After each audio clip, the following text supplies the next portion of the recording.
Mantan Kepala Badan Intelijen Negara Jenderal Purnawirawan A.M. Hendro Priyono sempat menyeret nama George Soros saat menduga ada aktor asing yang menjadi dalang di balik demo yang terjadi di akhir Agustus 2025.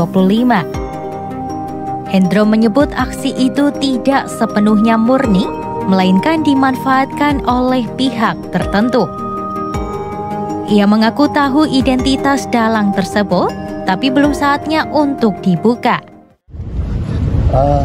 Sebetulnya non-state, tapi pengaruhnya sangat besar kepada kebijakan dari negaranya.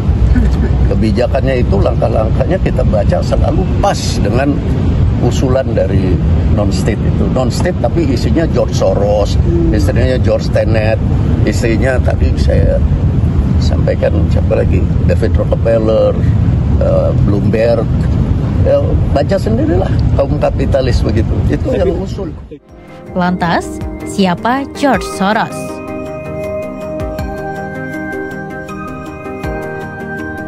George Soros merupakan seorang ekonom senior, investor, sekaligus filantropis asal Hungaria, Amerika Serikat. Namanya sering muncul dalam perbincangan global, mulai dari keberhasilan besar di pasar keuangan, hingga tuduhan sebagai dalang di balik krisis ekonomi di sejumlah negara. George Soros lahir di Budapest, Hungaria pada 12 Agustus 1930 dengan nama Georgi Schwartz.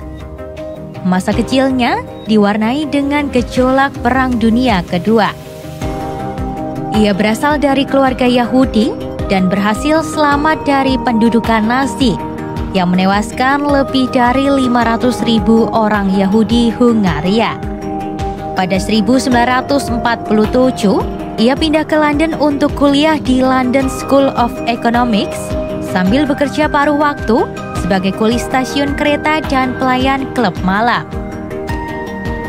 Tahun 1956, ia hijrah ke Amerika Serikat dan meniti karir di dunia finansial.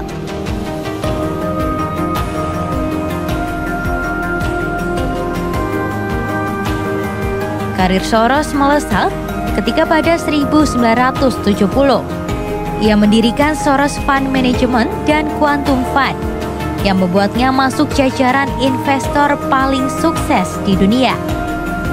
Popularitasnya memuncak pada 1992 saat ia meraup keuntungan $1 miliar Amerika Serikat dari spekulasi besar terhadap pound sterling atau setara dengan 14,8 triliun rupiah. Aksi ini membuatnya dijuluki sebagai orang yang menghancurkan Bank of England. Namun tidak semua langkah Soros berhasil. Ia pernah merugi besar pada 1994 akibat salah prediksi nilai tukar yen Jepang. Namanya kembali jadi sorotan saat krisis Asia 1997. Ketika Perdana Menteri Malaysia Mahathir Mohamad menudingnya sebagai biang kejatuhan ringgit, meski faktanya dana Soros ikut merugi miliaran dolar. Baru-baru ini Presiden Amerika Serikat Donald Trump menuding George Soros sebagai dalang kerusuhan di negaranya. Trump bahkan mengancam akan menjerat Soros dan putranya dengan Undang-Undang RICO, aturan federal yang biasanya dipakai untuk menindak kejahatan terorganisir. Selain di pasar keuangan, Soros dikenal lewat filantropinya. Pada 1984, ia mendirikan Open Society Foundations, jaringan yayasan yang kini aktif di lebih dari 70 negara. OSF mendukung program pendidikan, hak asasi manusia, demokrasi hingga transparansi pemerintahan. Soros bahkan tercatat telah mengalokasikan sekitar $18 miliar Amerika Serikat untuk lembaga ini.